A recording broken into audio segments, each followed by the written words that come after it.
ചാനലിലേക്ക് എല്ലാവർക്കും സ്വാഗതം. ഞാൻ എൻ്റെ കൃഷിയുടെ ഒരു വീഡിയോ എടുക്കാൻ പോവാണ്.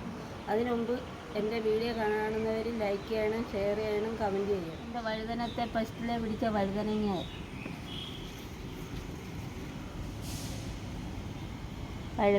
ഉണ്ട്, വെണ്ടയ്ക്ക ഉണ്ട്,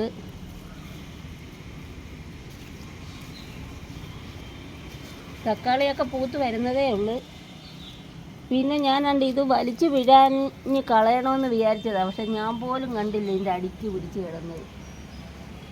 ഇത് കുമ്പിളിയിലുള്ള ഒരു കൊച്ചിൻ്റെ കയ്യിൽ നിന്ന് ഞാൻ വിത്ത് ഓൺലൈൻ വഴി മേടിച്ചതായിരുന്നു. കുറേ നാളുകൊണ്ട് ഞാൻ വെള്ളം ഒഴിച്ച് ചീർപ്പിച്ചൊക്കെ നിർത്തിയാൽ ഇത് കാ പിടിക്കുന്നില്ലാണ്ട് ഈയിടെ ഞാൻ വിചാരിച്ചതൊന്ന് വലിച്ചു വീട് കളയാവുന്നു. അങ്ങനെ ഞാൻ ഇങ്ങനെ പുഴുവൊക്കെ കയറി ഇങ്ങനെ പേസ്റ്റ് കലക്കി 1 ലിറ്റർ വെള്ളമാക്കി സ്പ്രേ ചെയ്ത് കൊടുത്തപ്പോൾ കാ പിടിക്കാൻ തുടങ്ങി. കണ്ടോ മുട്ടൻ വഴുതനങ്ങ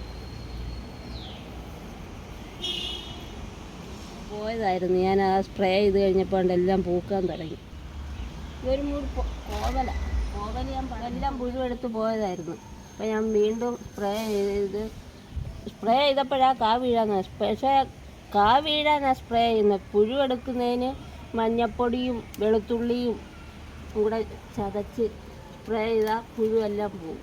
അതുപോലെ ചാരം കലക്കി കുടഞ്ഞാലും പുഴുവെല്ലാം പോവും. അതുകൊണ്ട് ഇത് ചീരയാണ്. ഇതിനെല്ലാം അരി എടുക്കാനായിട്ട് നിർത്തിയിരിക്കുക. പിന്നെ ഇനി ഒരു ഗുണമുണ്ട്, പയറും പൂത്ത്. പക്ഷെ അതിന് ഉറുമ്പ് കയറാൻ തുടങ്ങിയിട്ടുണ്ട്.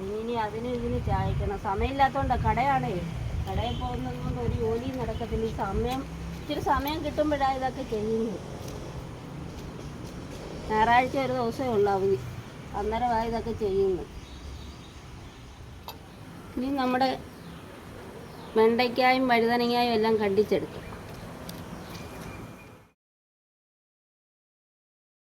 വലിയ ആഗ്രഹത്തോട് നട്ടു വളർത്തിയതാണ്. ഞാൻ വിചാരിച്ച് പിടിക്കത്തില്ലായിരിക്കും. അത് പിടിച്ച് വരുന്നതേ ഉള്ളൂ. അതിപ്പോൾ പിച്ചുന്നില്ല. അതവിടെ നിൽക്കട്ടെ. അത് നമുക്ക് പിന്നീട് പിച്ചാം. ഇത്രയും സാധനം എൻ്റെ ഒരു കൊച്ചു കൃഷിയിൽ നിന്ന് കിട്ടി. അടുത്ത വീഡിയോ പിടിക്കുന്നിടം വരെ ബൈ.